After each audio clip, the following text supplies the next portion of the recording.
Hey there Titans, welcome to Form Titan Basics. In this video we will talk about the section element. So we're just going to talk about the section element generally. So what you could do with it is a few things. So section is just a container for other fields. It can be used for a repeated section, for tabs, for collapse, but in this video we're just going to show some basic functionality. So let's say we add the text box in the section and we can see that it contains it.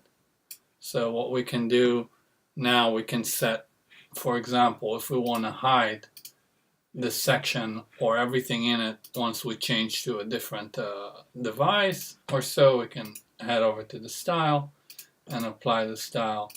Let me just select my element and just hide per device, and then whatever is in the section will be hidden. So if I will publish the form, we see nothing here.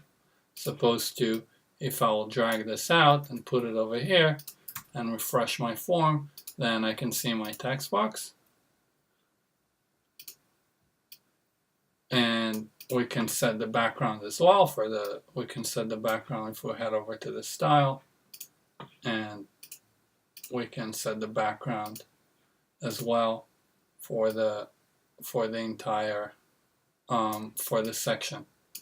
And this is just the gist of the general of the section.